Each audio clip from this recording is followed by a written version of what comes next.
Mr. Allyson, Westminster in the Ministry of Finance. We are going to talk now about property tax because that is something that people are so excited about. Yeah, very. It has been a talking point for a couple of years now, you know, the government saying that property tax will be implemented, but now we're hearing it's going to happen in 2019 and no retroactive payments. Right. Well, we had said that during the debate on the amendments earlier this year, that we had determined that we would not do it retroactively. The legislation dealt with it up to 2017. We amended the legislation to say no property tax up to then, but we had undertaken that we would ensure that it's not retroactive. So now that we've practically come to the end of 2018, the minister confirmed in his budget presentation that it would not be imposed for 2018. Right. And where are we now if we are to get it up and running in 2019? Well, the legislation requires us to complete a certain volume of assessments, and how many? The 50% of the entire population of properties in Trinidad and Tobago. Right. And the valuation division is working on getting that done. It has been hampered somewhat by the matter that's before the courts, challenging the first approach to citizens to complete their forms, but they are plodding through and doing their best to get it done as soon as possible. And the minister said that my apologies, 10,000 residential properties have been valuated so far. You said 50%. How many households in total? It's not households, it's properties. Properties. So how many it's properties? Commercial. And the estimate that we had arrived at when we were looking at the amendment was about 500,000. 500,000. 500,000. Is it 50% of the 500,000 or 50%? Or 500,000 as the entire thing?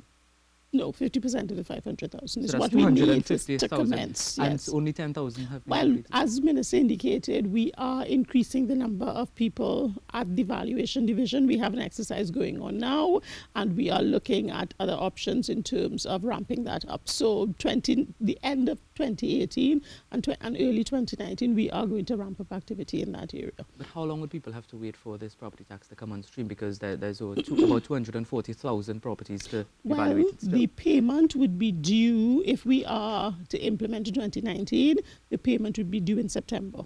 But would you say it's unfair to some people that only 50%, you know, you're lucky if you don't fall into that 50%, but if you do... Well, it's not that you avoid the property tax, it's just that you won't have a liability right away because we would not yet have assessed your property. But we will continue the assessment process. We will get to you and we will bring you on the roll and send you your notice of assessment. So nobody is going to be disadvantaged except perhaps in terms of timing. And if I don't get my property valuated to pay in 2019, in 2020, would I have to make a retroactive payment for that?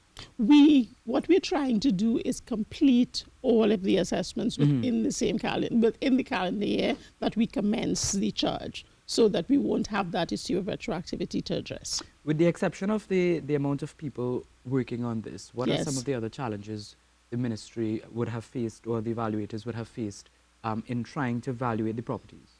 Getting the information, because we had to halt the exercise where we were requiring people to come in and complete their forms and submit their documentation, so that we are using what we have at the valuation division to start with.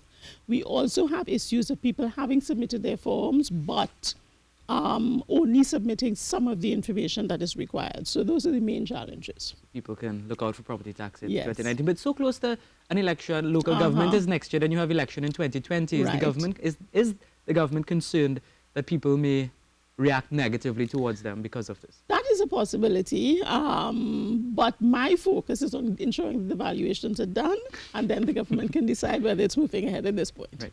One thing I want to address as well is that of the Revenue Authority, because we've been hearing about it for a long time. Yes. I mean, we heard it last year, we heard it this year again. What is going on with that? Well, the challenge with the Revenue Authority is that the legislation, as currently drafted, requires a special majority, and so it requires opposition support, and you know they have stated a position with respect to that. So it was sent to a Joint Select Committee so that the opposition, independent senators and the government can discuss and thrash out the legislation and hopefully come to some kind of agreement that will allow us to push it forward. But we're hoping to bring that before Parliament very shortly, and we are aiming to get the Revenue Authority up and running in early 2019. And what is the Revenue Authority expected to do for us, for people who aren't aware?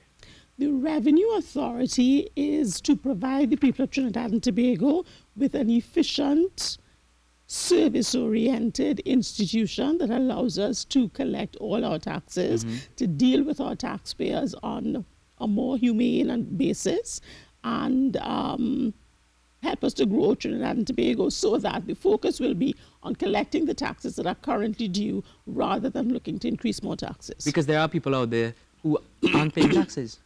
That's correct. And we need to deal with that. Exactly. How do we, though, if the Revenue Authority comes on board, how would it, encourage people to pay these taxes? Well, we are looking to introduce an organization, train the people and so on, so that they interact better with their customers, because in effect, your taxpayers are your customers. We are looking at things like electronic filing, electronic payments. Now, the electronic filings have started, but it's not as widespread as it should be. Electronic payments we need to introduce as soon as possible to just make it easier for people so they don't have to come in and line up. And then things like responding to people, ensuring that they're efficient collections, that you give rulings, because at the moment, if a taxpayer wants a question answered, they cannot go to the Board of Inland Revenue because they may get different answers or they may not get an answer at all. So things like that we're seeking to address. And Minister, thank you very much for coming in and chatting with us. Property Tax, Revenue Authority, and of course, Petrotrin. Three big issues that people are expecting to hear more about in the future as well. And we would definitely hope to have you on again, Minister, to chat with us about various things happening in Trinidad and Tobago. Problem. Minister in the Ministry of Finance, Allyson West, chatting with us there. All right.